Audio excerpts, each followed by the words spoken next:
Com mais de 8.840 metros acima do nível do mar, o Monte Everest continua sendo a montanha mais alta da Terra. Localizado na seção do Himalaia e Mahalangur, o cume da montanha se encontra na fronteira entre o Tibete e o Nepal. O Monte Everest atrai alpinistas experientes e alpinistas menos experientes de todo o mundo. Junte-se a nós enquanto contamos para você as 15 coisas mais misteriosas que aconteceram no Monte Everest e que vão deixá-lo sem palavras. Número 15. Maurice Wilson. O Everest tem atraído muitos fanáticos, excêntricos e personagens coloridos ao longo dos anos, mas nenhum deles tem sido tão famoso como o inglês Maurice Wilson. Em 1933, Wilson teve um plano para voar para as encostas norte do Everest, aterrissar seu avião e depois subir sozinho até o cume. Ele treinou na Grã-Bretanha, caminhando e aprendeu a pilotar avião antes de passar o inverno em Darjeeling, onde se preparou para sua escalada fazendo jejum e orando, o que ele acreditava ser suficiente para ir até o pico. Wilson desejava escalar o Everest como uma plataforma para promover a sua crença de que uma combinação de jejum e fé em Deus poderia resolver os males do mundo. Apesar da sua falta de alpinismo ou experiência de voo, ele voou com sucesso da Grã-Bretanha para a Índia, entrando então no Tibete e escalando até 6.920 metros de altura no Everest. Entretanto, Wilson não sobreviveu a esta tentativa, e uma expedição britânica encontrou seu corpo no ano seguinte. Sua última entrada no diário foi feita em 30 de maio, e o seu corpo foi encontrado vestido. Ele estava usando lingerie feminina. Embora esta história nunca tenha sido corroborada, em 1960, uma equipe chinesa encontrou o sapato de salto alto de uma mulher perto do local onde Wilson pereceu, e mais tarde foi descoberto que ele tinha sido de fato um travesti, tendo trabalhado em uma loja de roupas femininas na Nova Zelândia antes de se tornar possuído pela mania do Everest, que acabaria levando ao seu desaparecimento. Em 2003, Thomas Noe propôs que Wilson poderia ter alcançado o topo do Everest e perecido a sua descida, mas há muito ceticismo de que um amador inexperiente como Wilson poderia ter escalado a montanha sem ajuda. Wilson alcançou o cume, e que força o obrigou a ir ao Everest permanece um mistério até hoje. Número 14. O Yeti. O Yeti, outrora mais conhecido como o Abominável Homem das Neves, é uma misteriosa criatura bípede que se diz viver nas montanhas da Ásia.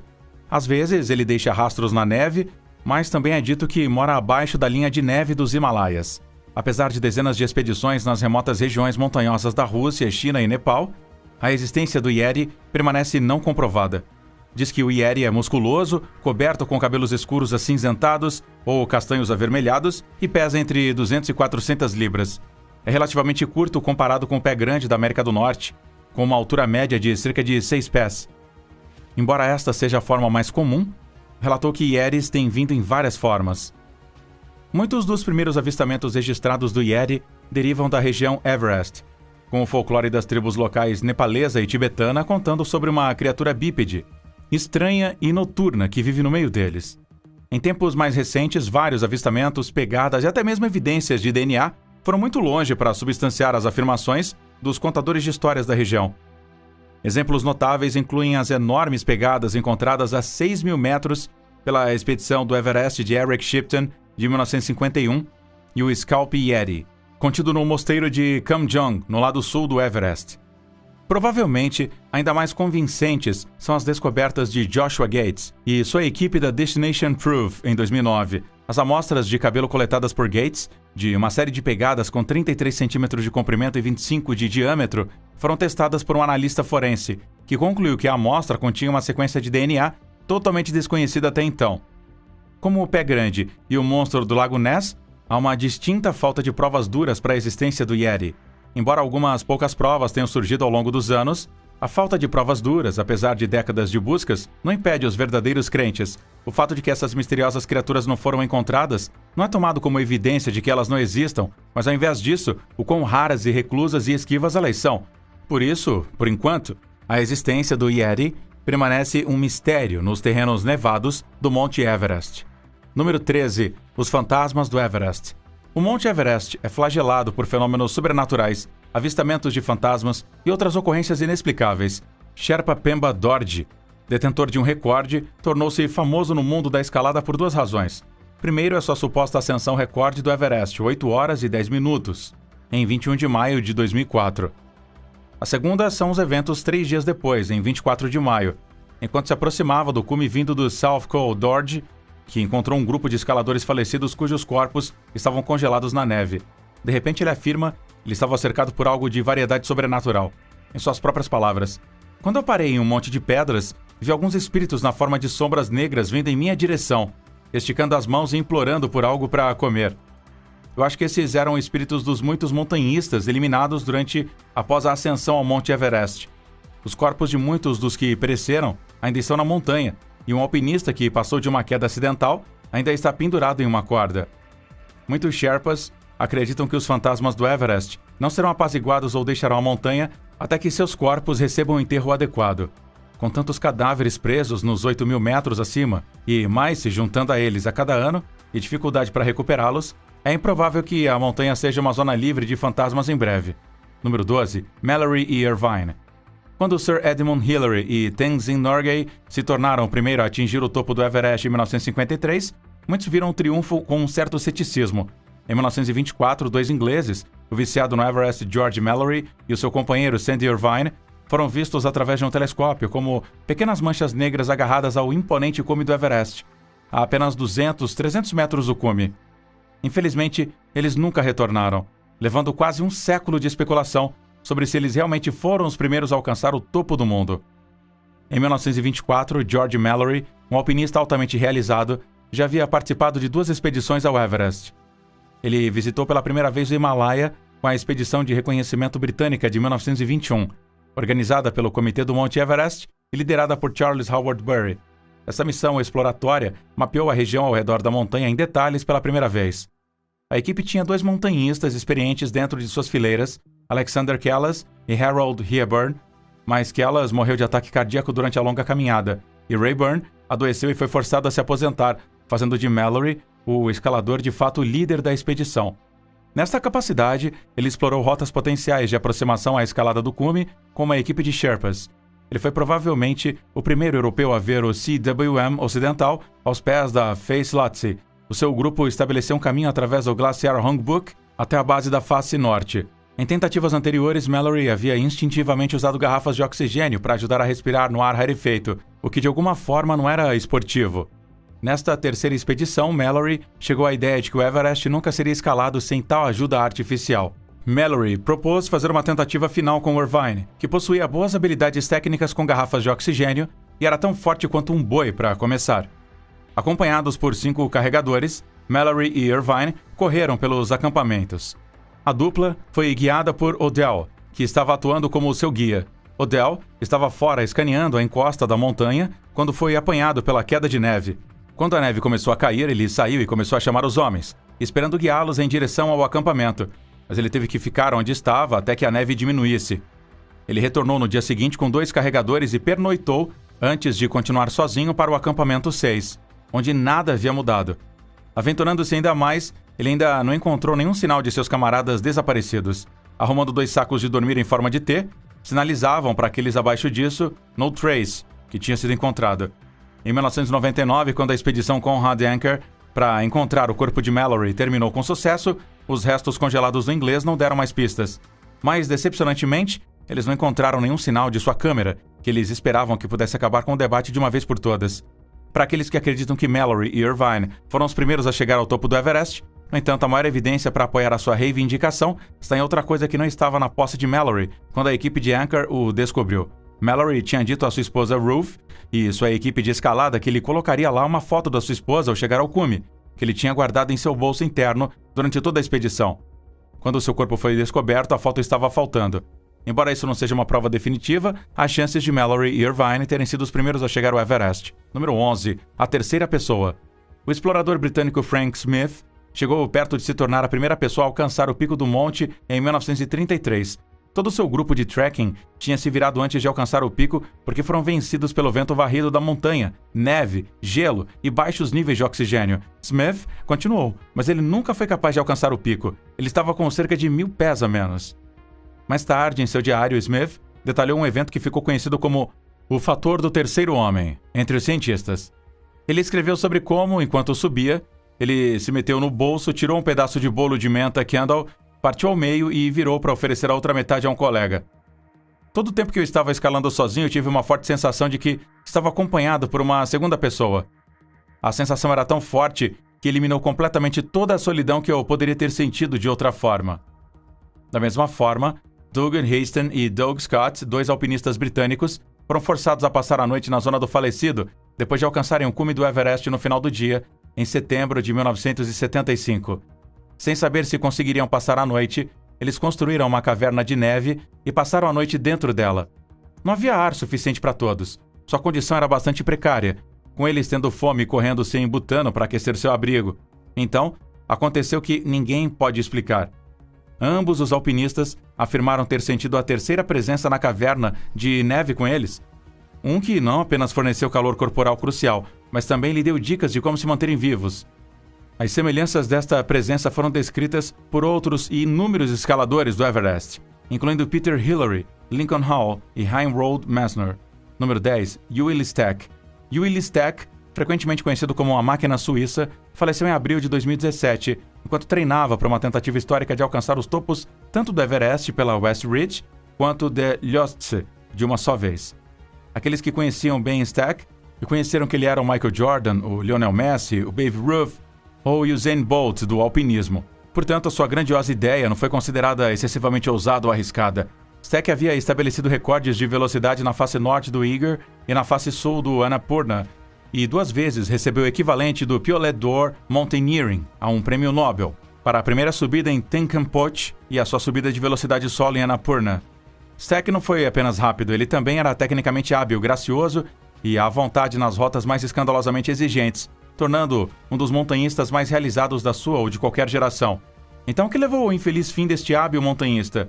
O percalço de Stack ocorreu no CWM Ocidental, a uma seção de rota canônica turística para o cume do Everest que ele já havia escalado anteriormente. Para um escalador do calibre de Stack, a ascensão deveria ter sido pouco mais que uma formalidade, de fato um mero exercício de treinamento para o seu planejado cume do Everest. Como seu parceiro de escalada Tenji Sherpa revelou mais tarde, o choque e a descrença sentidos pelos escaladores do mundo todo com a notícia da morte de Stack é a prova da sua proeza como atleta e da misteriosa atração da montanha. Será que ele poderia ter caído? Será que a neve derreteu ou o gelo adeu? Foi uma doença provocada pela altitude que finalmente o levou? Ninguém jamais saberá com certeza o que causou a estrela mais brilhante do mundo do alpinismo a perder seu pé e cair mais de 300 metros até o seu fim. Stack estava escalando sozinho, como fazia frequentemente, porque seus parceiros de escalada não conseguiam acompanhá-lo, e as testemunhas mais próximas da sua queda estavam a mais de 1,6 km de distância. O que exatamente aconteceu permanece um mistério, mas a perda de uma estrela tão brilhante é um dos eventos mais infelizes a ocorrer no Everest. Número 9, 1952, expedição russa ao Everest. Em 1952, antes da famosa ascensão de Hillary e Tenzing, uma expedição russa supostamente tentou escalar o Everest pela rota norte no Tibete. As notícias da época até sugeriram que este grupo otimista planejava montar estátuas de Lenin e Stalin no cume. A expedição fez um acampamento final a cerca de 8.000 metros em preparação para uma licitação no cume, mas eles posteriormente desapareceram sem deixar rastro. Para aprofundar o assunto, os russos sempre sustentaram que a expedição de 1952 não aconteceu, apesar de um relatório de Yevgeny Dippenreiter no jornal Alpino, no final daquele ano afirmando que os 35 tinham se proposto a tentar a rota do cume nordeste. A URSS negou a tentativa e, além das contas esporádicas dos jornais, não há mais registros sobre o que aconteceu com eles. Em 21 de abril de 1952, o Sydney Morning Herald também especulou sobre as perspectivas da equipe da montanha. Apesar das inúmeras tentativas, nenhum vestígio dos nomes dos membros ou líderes da equipe foi encontrado. Número 8. Os 4 desconhecidos. 4 corpos foram descobertos dentro de uma tenda no Campo 4, em 22 de maio de 2017, e a notícia chegou ao acampamento base do Everest. Os infelizes montanhistas foram encontrados por uma equipe enviada para o topo 3 dias antes para resgatar os restos mortais de um montanhista eslovaco que havia sucumbido ao enjoo da altitude. Quando mais tarde se descobriu que nenhuma das agências de escalada da montanha estava perdendo nenhum montanhista, ou pelo menos não tinha nenhuma que não tivesse sido contada, surgiu a confusão sobre quem poderia ter sido os 4 alpinistas. Como fontes de notícias no mundo todo relatou a tragédia, o Ministério do Turismo do Nepal falou e revelou que eles achavam que os corpos eram de escaladores de uma das expedições do ano anterior, apenas para que os assuntos fossem mais complicados quando se descobrisse que nenhum deles havia relatado nenhum dos escaladores por explicar. O caso permanece em aberto e é apenas mais um dos múltiplos mistérios que se abateu sobre a montanha mais alta e mais misteriosa da Terra. Número 7. O Vale do Arco-Íris. Localizado na encosta norte do Monte Everest, o Vale do Arco-Íris é um pequeno vale não muito longe do pico. Escaladores que tentaram, mas não conseguiram alcançar o topo do monte, estão enterrados no Vale do Arco-Íris. O Vale do Everest recebeu esse nome das jaquetas coloridas que turistas e moradores locais deixaram para trás no cemitério. Apesar do seu nome brilhante e alegre, este é um dos lugares mais horripilantes para existir na montanha. Milhares de montanhistas tentam e alguns completam com sucesso a subida a cada ano. Não há muitas pessoas que admitem a derrota e voltam para o acampamento. Então, há o grupo que não consegue voltar da montanha e se torna seu lugar de descanso para sempre. É lamentável porque seus corpos permanecem na neve, impedidos pela temperatura fria de se decomporem.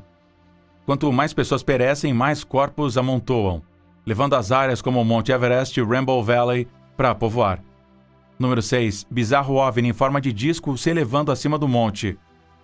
Imagens assustadoras analisando uma imagem de 2 bilhões de pixels da montanha, identificando uma forma negra no céu acima do Himalaia, foi dita por muitas pessoas como sendo uma nave alienígena. Observadores do céu disseram que não poderia ser um drone por causa da sua altura e pelo fato de que causa uma silhueta. Os observadores cronometraram o objeto após o montanhista e cineasta David Brashers ter construído uma impressionante foto de 2 bilhões de pixels da cordilheira. A imagem é uma das 447 que foram costuradas juntas para criar uma composição em mosaico de super alta definição. A foto completa captura detalhes incríveis da montanha mais alta do mundo, se estendendo desde o acampamento base, onde 500 alpinistas se preparam para fazer a escalada, até o céu acima. O trabalho foi criado em 2012, mas parecia ter sido mais rápido do que a cordilheira. O grupo de vigilância alienígena UFO Today, que analisou a foto, disse que há rumores de que existam bases secretas subterrâneas na Área 51, tipo em torno da localização da foto. Também tem havido especulações significativas sobre tais bases em torno da área praticamente inacessível da fronteira Ladakh, entre a Índia e a China. Arquivos que foram desclassificados no ano passado afirmaram que houve 7 avistamentos de OVNIs na área desde 1968. Isso é definitivamente excitante para pessoas que estão interessadas em avistamentos de OVNIs e alienígenas, porque se diz que é um deles. Número 5. Ataque de Sherpas. A maioria das pessoas, quando escalam o Everest, esperam encontrar o inesperado, mas até acreditam em olhar para o céu a partir da alta montanha. Agora, um alpinista britânico, John Griffith, e seus 2 companheiros encontraram uma multidão furiosa de Sherpas. Eles foram forçados a deixar a montanha considerando as circunstâncias inseguras. Falando de Lukla, a cidade que funciona como uma porta de entrada para a região do Everest, John Griffith contou ao guardião do momento em que o grupo de até 100 Sherpas os confrontou sobre uma discussão no alto da montanha. Era óbvio que não haveria conversa ou negociação, disse ele. Eles subiram o cume da montanha acima da nossa tenda. Eles tinham puxado seus lenços sobre seus rostos e instantaneamente se inclinaram para baixo para pegar pedras. Griffith diz que, sem a bravura de meia dúzia de outros alpinistas no acampamento 2, ele e seus 2 parceiros teriam sido eliminados no incidente. Ele elogiou a escaladora americana Melissa Arnott, a única mulher a ter escalado o Everest 4 vezes, e os advertiu que um ataque estava iminente. O ataque ocorreu porque Griffith e seus companheiros tiveram uma discussão acalorada com Sherpas alguns momentos antes, e eles só pensaram nisso como um desacordo verbal. Mas os Sherpas voltaram e trouxeram um exército com eles. De acordo com Griffith, houve um período de 50 minutos em que todos eles pensaram que iriam ser apedrejados até a morte. Ele continuava dizendo que não entendia o que estava acontecendo. Um dos alpinistas, chamado Simon, ficou ferido, mas conseguiu sobreviver. Griffith e seus companheiros fugiram da montanha porque sua segurança estava em risco. E se eles tivessem ficado lá por muito tempo, as coisas poderiam ter ficado feias. Número 4. Goral dos Himalaias. O goral do Himalaia, ou goral cinza, é uma espécie bovina nativa dos Himalaias e é encontrada perto de florestas terrestres do Everest. O goral dos Himalaias tem de 95 a 130 centímetros de comprimento e pesa de 35 a 42 quilos. Tem uma pelagem cinza ou marrom acinzentada com pernas bronzeadas, manchas mais claras em sua garganta e uma única faixa escura ao longo da sua coluna. Se o goral do Himalaia for examinado de perto, parece uma mistura de cervos com carneiro e gazela, e é um dos animais únicos encontrados na região. O goral do Himalaia geralmente forma pequenas faixas de 4 a 12 indivíduos e pode camuflar bem com seu ambiente, e é por isso que eles são difíceis de identificar. É uma das espécies únicas encontradas no Everest. Número 3. Fósseis marinhos. Enquanto Lhotse e Nuptse, ambos dos Himalaias, também são impressionantemente altos, o Everest está acima de todos eles. Cerca de 200 milhões de anos atrás, um grande pedaço de terra destacado da África foi arrastado por placas tectônicas através do que hoje é o Oceano Índico, dando origem à Cordilheira dos Himalaias. Perto da Ásia, esta massa de terra começou a empurrar a terra à sua frente, criando um oceano maciço e raso, repleto de vida marinha. O calcário foi produzido a partir dos restos fossilizados de plantas e animais que antes viviam neste mar raso. Eventualmente, os Himalaias foram formados quando a massa de terra continuou lavrando ao norte e colidindo com a Ásia, drenando o oceano e o elevando. O subcontinente indiano é a massa terrestre em questão, e ainda está fazendo a Terra em seu caminho subir à medida que se move para o norte. Um dos principais argumentos a favor das placas tectônicas, porções enormes da crosta terrestre deslizando sobre uma rocha derretida no núcleo da Terra, foi a descoberta de calcários e fósseis marinhos oceânicos no pico dessas montanhas em 1915. Essa imagem foi adquirida pelo sensor ETEM Enhanced Thematic Mapper Plus do Landsat 7 em 5 de janeiro de 2002. É uma imagem colorida natural, embora tenha sido melhorada pela inclusão de algumas observações de comprimento de onda quase infravermelho no canal verde para enfatizar a vegetação, além de ser afiada com a faixa pancromática do sensor. Embora haja provas científicas de fósseis marinhos, algumas pessoas acreditam esta descoberta a inundação bíblica, como mencionado nos capítulos 6 a 9 do livro de Gênesis da Bíblia. Número 2. Crescimento de arbustos e gramíneas. Arbustos e gramíneas estão brotando ao redor do Monte Everest através do Himalaia, uma das regiões de aquecimento mais rápida do planeta, e isso está fazendo os cientistas se preocuparem com o futuro do lugar. Os cientistas usaram dados de satélite para identificar aumentos na vegetação do subnaval inacessível, a zona mais alta que permite o crescimento das plantas, do ecossistema, composto de gramíneas e arbustos anões com neve sazonal. Este ecossistema é conhecido, mas poderia desempenhar um papel crucial na hidrologia da região, cobrindo entre 5 a 15 vezes a área de geleiras permanentes e neve na região. Estudando imagens de 1993 a 2018, fornecidas pelos satélites Landsat da NASA, pesquisadores da Universidade de Exeter mediram a extensão da cobertura vegetal em 4 faixas de altura, de 4.150 a 6.000 metros acima do nível do mar. O derretimento das geleiras dos Himalaias dobrou desde a virada do século, com mais de 1/4 de todo o gelo perdido nas últimas 4 décadas. Pesquisas sugerem que seus ecossistemas são altamente vulneráveis a mudanças na vegetação induzidas pelo clima, e esta é uma das situações alarmantes com muitos riscos associados a ela. Número 1. O homem que sobreviveu ao dia mais assustador do Everest e voltou para trás. O aclamado crítico montanhista e geólogo ambiental Jim Davidson estava no campo 1 da montanha em 2015, quando um terremoto de magnitude 7.8 atingiu os Himalaias. Ele eliminou 18 pessoas na montanha e quase 9.000 outras em todo o Nepal e nos países vizinhos, e foi marcado como a pior contagem de fatalidades de um único dia na história do Everest. Davidson foi resgatado de helicóptero 11 dias depois e foi resgatar outras pessoas. Just a short time ago, I spoke with Jim Davidson. He's a climber from Fort Collins, Colorado. He survived the earthquake and the avalanche. Davidson não apenas sobreviveu ao incidente 2 anos depois, ele decidiu voltar à montanha e subir até o topo. No verão de 2016, depois de assistir ao cume de vários amigos e sentir como se estivesse perdendo a festa, Davidson decidiu que iria definitivamente tentar o Everest novamente no ano seguinte. Ele e Gloria sentaram-se com as crianças para lhes contar a novidade. Para reduzir o seu risco para sua segunda tentativa, Davidson, então, em meados dos anos 50, treinou em média 4 horas por dia e às vezes até 12 horas, trabalhando fora de manhã cedo e à noite, para que ele ainda pudesse ter tempo com a sua família. E por anos ele tinha evitado outros hobbies para lhe dar mais tempo para o treinamento e para a família. Davidson atingiu seu objetivo de longa data e do topo do Everest ele mandou uma mensagem de texto para sua esposa: "Estou de pé no telhado do mundo."